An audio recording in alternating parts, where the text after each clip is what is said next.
이분이 그걸 얘기하는 거예요. 그래서 이분이 저랑 비슷하게 2014년도에 비트코인을 발견하고 아 이거다. 저는 그래서 하나도 안 놀랐어요.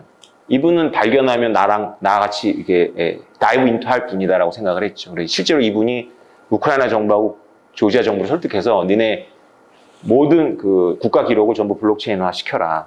이렇게 해서 이분이 상도 받았습니다. 글로벌 어워드 포 인터프레너십 리서치라는 데서 상을 받았는데 이게 이런 역할을 한 것 때문에 받은 걸로 제가 알고 있어요. 이분의 주장입니다. 제가 좀 여러분들이 바쁘실 테니까 자본의 미스터리를 좀 압축해 드릴게요.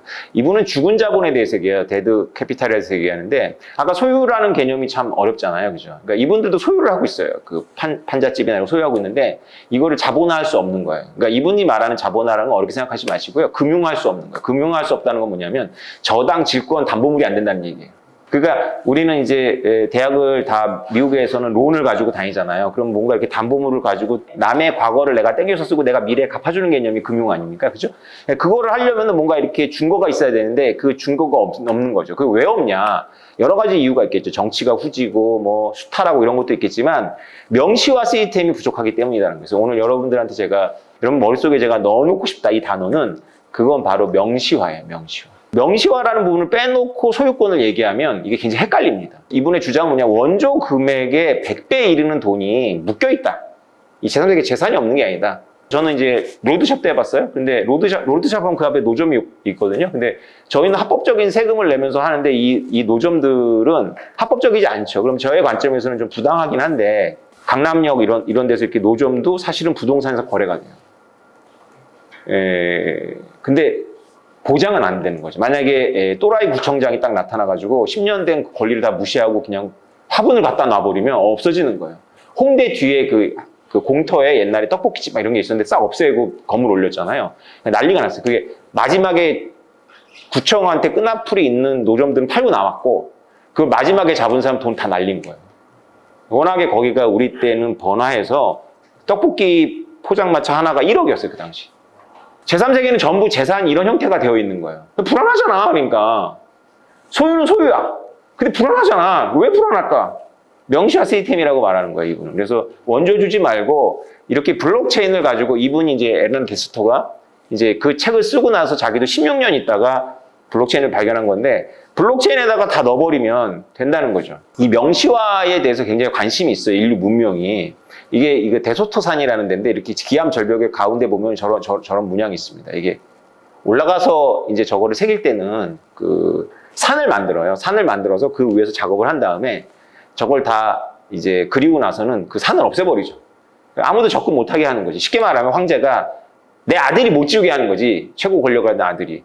근데 뭐 그거 말이 안 되지. 왜냐하면 그 다음 아빠가 살아있을 동안은 내내내 한 다음에 이제 황제가 되면 최고 권력이 되면 이제 산 만들어서 다시 지울 수도 있겠죠. 근데 뭐 그럴 필요가 없으니까 놔뒀거나 까먹거나 이렇게 해서 남아있는 건데 이게 쉽게 말하면 이 다리우스 왕이 여러 부족을 이렇게 제압을 한 모습을 그려놓은 건데 저게 정치적인 선전이라고 우리는 생각하기 쉽지만 사실 저게 땅 문서야. 제국의 땅 문서라고 내가 이런 민족들을 내가 규합을 했다 이렇게 해서 했던 거죠.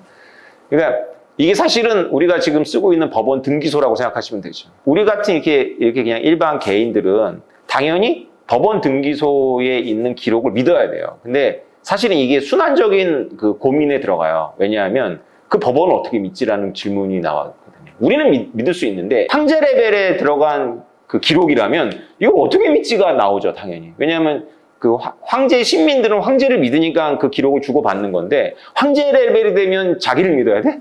그러니까 자연법으로 새겨놓을 수밖에 없거든요. 그 방법 못 찾았어요, 인류가. 그 방법. 내가 무엇인가를 기록한 걸 상대로 믿게 하려면 내가 못 고친다는 걸 믿게 한다는 거잖아. 그죠? 내가 못 고친다는 걸 믿게 만드는 게 굉장히 어렵거든요. 왜냐하면 오태민이 못 고친다는 걸 믿게 하는 건 너무 쉽지. 나는 뭐 생긴 것도 그렇게 범죄자로 생기지 않았고 내가 패스포드를 보여드린다거나 내가 주민등록증을 보여드린다면 이렇게 증명이 되는 거죠. 내가 그 오태민 맞아 이렇게 되지만 내가 만약에 국정원 레벨이거나 국가 레벨의 에이전시라면 여러분들이 믿지 않는단 말이에요. 얼마든지 조작이 가능하잖아. 그 정도의 그 징표라면. 국가도 똑같은 딜레마 있거든요.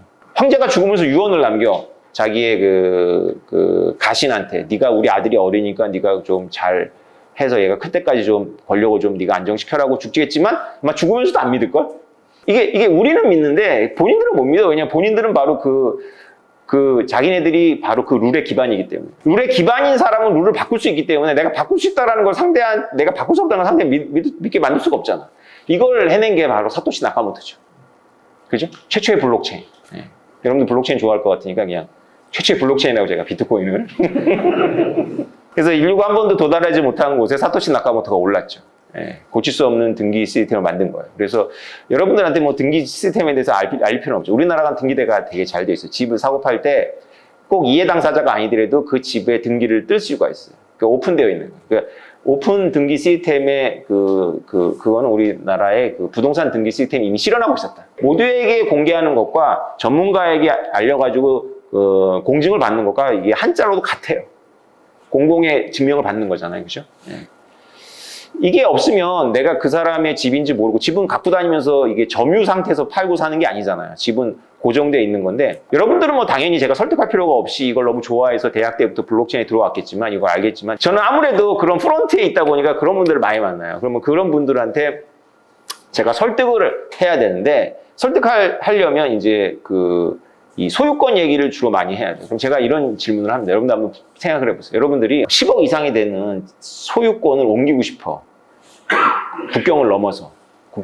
그리고 10억을 넘는 소유권을 옮기면서 국가가 몰랐으면 좋겠어. 사실은 그 국가 몰래 옮겨야 돼. 방법이 있을까요? 다이아몬드? 금? 뭐 이런 생각 해볼 수 있죠. 근데 잘 생각해보면요. 우리가 이런 문명을 누릴 수 있는 거는 우리 인류가 굉장히 추상적인 침팬치라서 그런데요. 어떤 도약을 했냐면 점유가 아닌 것을 소유할 수 있게 됐기 때문이에요.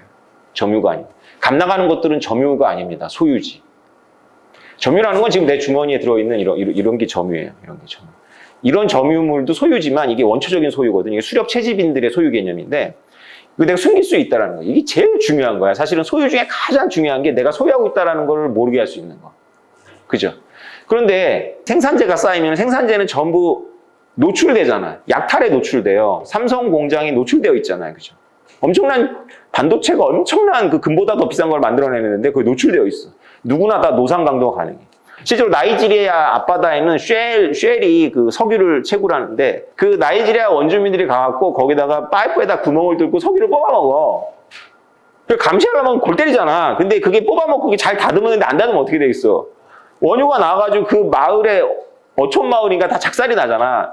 그래서 이게 신문에 보면 이게 재판이 있는데 이 원주민들이 뽑아먹어가지고 기름이 샌 건데 그 기름 샌 것 때문에 고기가 안 잡히니까 이 마을이 이 쉘을 기소했어요. 무슨 일 기소해가지고 쉘이 갚아줬지. 엄청나게 갚아줬는데 이거는 약탈이야 아니면 여러분들이 보기에 정당해?